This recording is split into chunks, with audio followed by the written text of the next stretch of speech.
up, good people? Mark Holmes here, and as always, I want to thank you all for watching, commenting, subscribing, and being part of the Joe Blue Sports Report.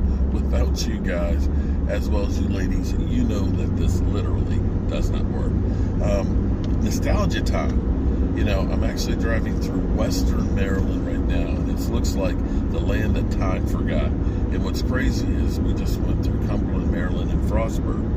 Frostburg used to be where the Washington Redskins, it became the Washington football team, and now the Washington Commanders, used to actually go to training camp. And it was about 6 weeks that they would have and travel and go. And now you look at how much the NFL has changed. One, the training camps aren't 6 weeks long, like they used to be, where you had 2-a-days. And now everybody has their practice facilities that are there tied in with the stadium. You know, when I grew up in high school, there were 2 schools in Northern Virginia that actually went away for training camp. T.C. Williams, and if you've seen Remember the Titans, that was one of them. And my high school, Madison High School, we would go to Randolph-Macon Military School. And for that week that we went away for camp, it was bonding with your teammates like you wouldn't imagine. Because, you know, here it is. You had your morning practice first thing in the morning. Then you had your special team practice in the afternoon. You had classroom meetings. You had then an evening practice. And then you had more meetings. So it was literally like being in the military.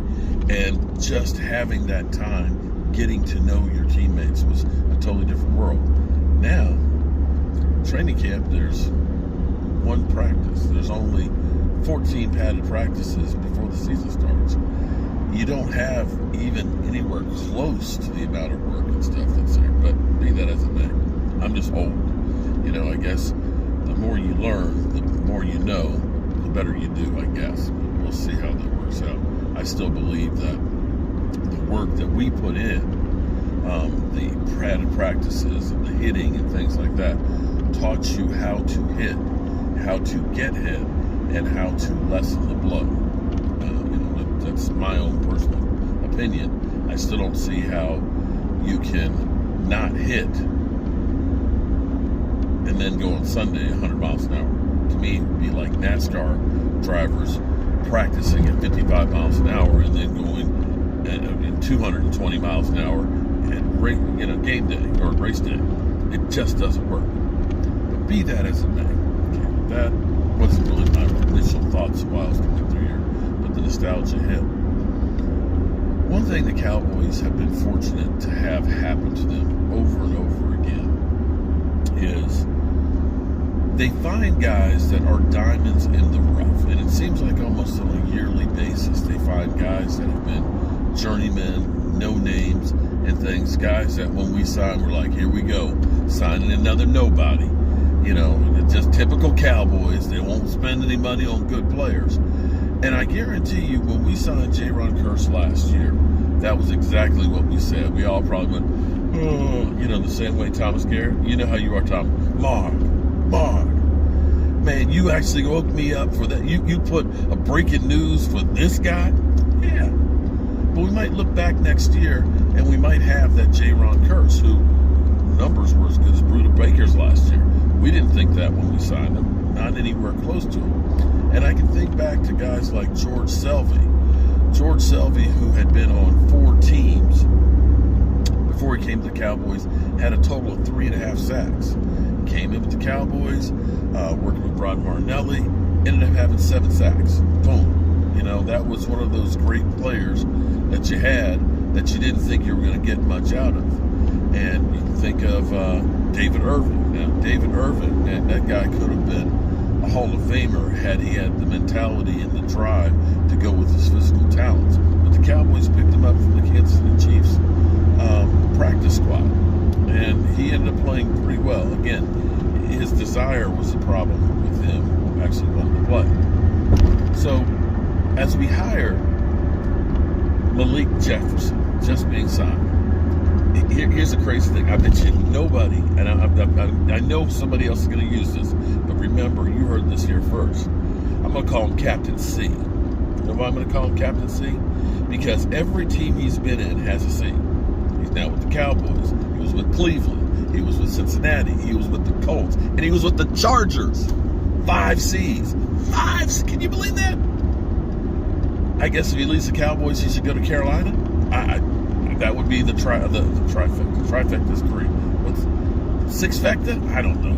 I don't even know if there's a thing about it. But anyway, it could be that he is one of those guys. Because here's the thing that I will say is Dan Quinn finds guys that fit what he is doing, and he gets the most of them. You can say the same thing about Rod Marnelli with the defensive line. I'm not sure Rod Marnelli was the best defensive coordinator, but as far as his work with defensive linemen and getting the most out of them, that's the kind of guy he is. And that's the same thing with Dan Quinn. Dan Quinn is a teacher, and he looks for a certain set of traits that fits what he does. And this is where you might look at Malik Jefferson. And this might be the guy that next year we say, oh my God, thank God we signed that guy. It could happen. Stop looking at me like I'm crazy. Listen, I'm not reaching. You can go through. Look back at the Dallas Cowboys. A couple of things that the Cowboys do better than anybody else is first-round draft picks, undrafted rookie free agents, and finding players in free agency that are bottom-tier guys that become pretty good. We'll see how that works out. But I'm hoping, because Lord knows, we actually have some problems depth-wise on linebacker. Malik Jefferson could actually play quite a bit. Okay, I'm going to keep on rolling down the road. You know, thinking about, I need to get with my son Rio about going to Washington Commanders training camp for a day. They don't go to Richmond anymore. They certainly don't go to Frostburg. They just stay over there at Commanders Park, Command Center. I don't know, what do they call that place these days? Who really cares? Have a good one. See you guys 5 o'clock Eastern. I'll be back in the man cave. Peace.